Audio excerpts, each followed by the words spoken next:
Good morning, gang. Happy Friday morning.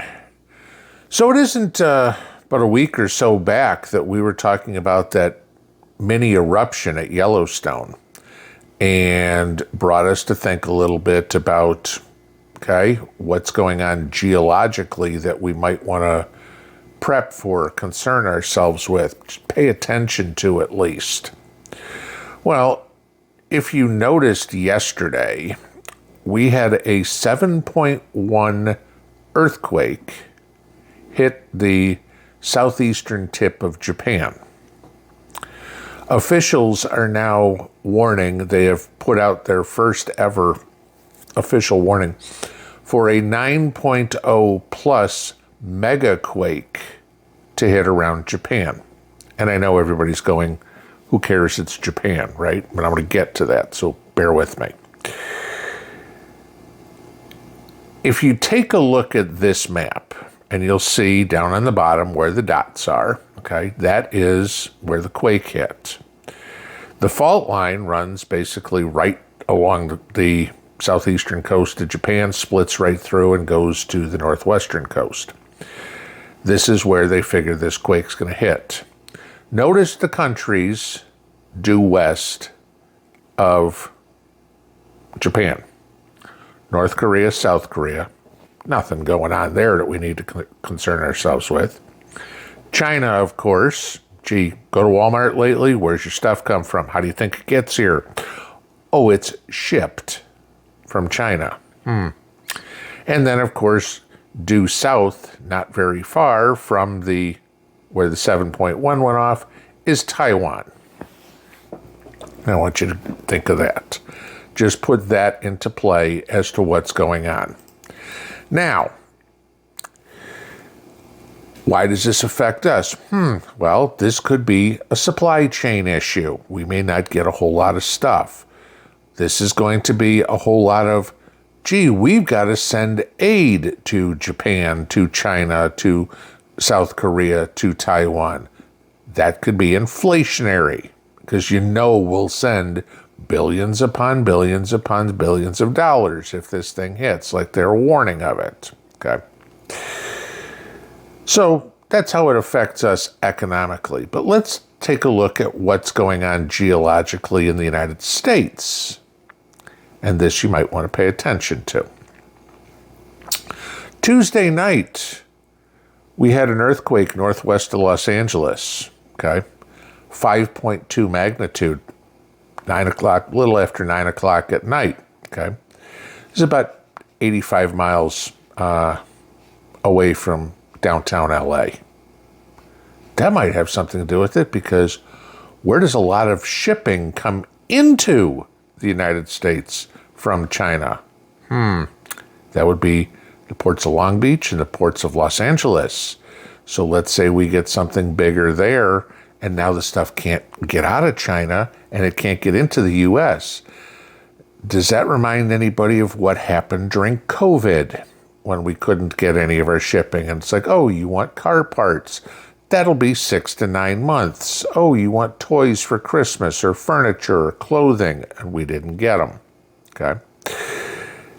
From just that earthquake, there have been 277 aftershocks, 2 of which were over 4.0 on a Richter scale.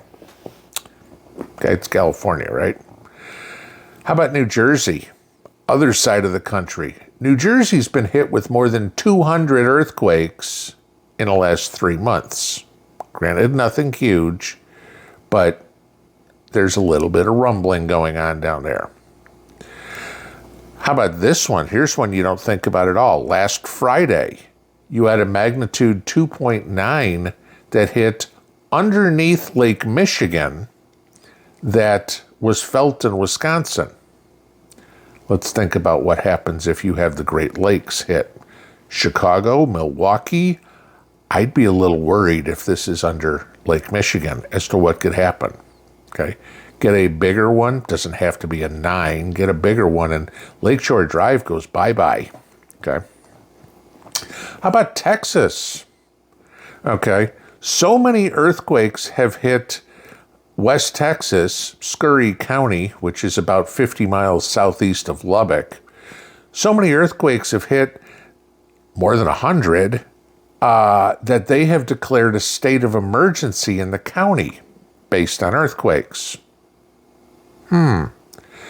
So let's start thinking about this. How does this affect those of us who don't live in California or Jersey or Texas or Wisconsin or Illinois, Michigan? Okay. In my lifetime, there have been 29 earthquakes in the United States that have registered over 7.0 on the Richter scale. Most were in Alaska. The rest, save 3, were in California, and those were 1 each in Idaho, Oregon, and Hawaii. Okay, so pretty much everything has been way west of the Mississippi. No problem. Of course, the most memorable one, at least for me, maybe for you too, was the 1989 Loma Prieta earthquake that was in the Bay Area, California. Remember the World Series going on with that when that was in October? Yeah, okay. But I want you to remember this. In my lifetime, we've had quakes that have registered over 5.0. In Colorado, Illinois, Utah, Texas, Pennsylvania, Washington, Florida, Nevada, Virginia, North Carolina, Oklahoma, and Jersey just had one a couple of months ago that just missed, came in at 4.8. Okay, it was enough to rattle things. But what if something happens bigger? So I looked this up and all the high-risk areas, and I came up with the top 8. All right, so number 1, the Hayward Fault Zone, east side of San Francisco. If you live around there, potential magnitude 7 to 8. Number 2, the Cascadia Fault Zone. That's the entire west coast of both Washington State and Oregon. That has, the USGA says that is, or USGS, I'm sorry, has a potential of a mega-quake passing 9.0. Okay, that would be very similar to what we're potentially going to see in Japan. Okay. The Newport Inglewood Rose Canyon Fault Line, okay, that's downtown LA. That's potential 6.0 to 7.5. Okay, so San Andreas, we all know this one. Okay, that's the entire west coast of California, basically from LA to San Francisco. That's a potential 8 plus. But then you get into the rest of the country. The New Madrid Fault Zone. That's southern Illinois, eastern Missouri, west Tennessee, and northeast Arkansas. That's got potential for 6.5 to 7.5. How about the Ramapo Fault Zone? Okay, that's Pennsylvania, New York, and New Jersey. That's a potential 6 to 7.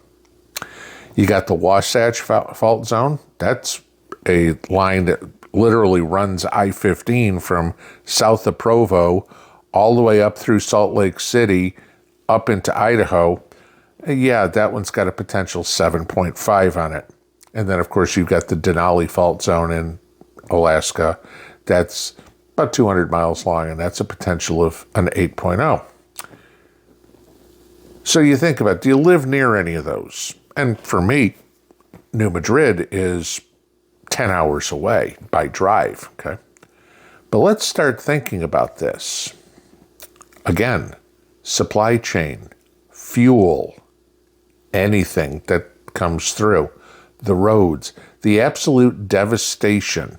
You lose a Los Angeles, a San Francisco, a Salt Lake City, New York, New Jersey, Pennsylvania. Yeah, I'd say those are highly populated areas, okay?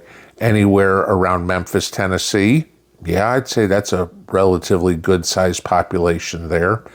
And major roads. If nothing's coming from California, if nothing's coming from New York, New Jersey, Pennsylvania, you know, we're talking major corridors for transportation, for shipping of goods going in or coming out. It's worthwhile paying attention to. Not that I'm saying that anything is crazy, but we seem to have a lot more geological activity going on around the world now than we've had recently, okay? We know a lot of these faults are due to go. I mean, some are overdue. They keep saying San Andreas is overdue. Imagine what happens. Imagine the devastation to the people that live in those areas. We all saw the Dwayne Johnson movie, San Andreas. Remember that? Okay, it's Hollywood. But you're going to have devastation like that. The people, the loss of life, the cost to rebuild. You know, think about what would happen to your insurance. But think about wiping out, you know, I think we've talked about in the videos before, roughly 30% of our fruits and vegetables come from California. Okay? That ain't coming for years, right? Shipping. Okay, not as easy to ship from China all the way through the Panama Canal and to bring it in on the Gulf Coast. That might take a little bit longer than just getting it to California. You lose everything that's up in New England, Pennsylvania. We got a problem with, I don't know, stuff like fuel, okay? These are things to think about, to pay attention to go, okay, if, and prepping is all about if something like this happens, what are my plans? The world's a mess, and some of it is caused by man. No, earthquakes are not due to climate change, but some things you just have to ride out because there's nothing else you can do. If you're in the middle of where one of these things hit, you're toast, okay? And I think we all accept that. If you're further away, like I am, like I said, New Madrid is 10 hours away. The Ramapo is probably 12, 15 hours away from me. I'm not in a high-risk area. There's smaller fault lines that are around me. There's fault lines everywhere. It can go anywhere. Nobody expected this one in Lake Michigan, okay? It's a small fault line. But anything can do damage. Just ask all the people who just went through Hurricane Debbie or any of the other hurricanes in the last 60 years, my lifetime, okay? Have a backup plan. Have backups, whether it's food or fuel or a place to go or anything. Don't wait till the last minute. At least think about where you're going to go and what you're going to do. Because once you make your own plan, then you can make your own action plan. Pinball out.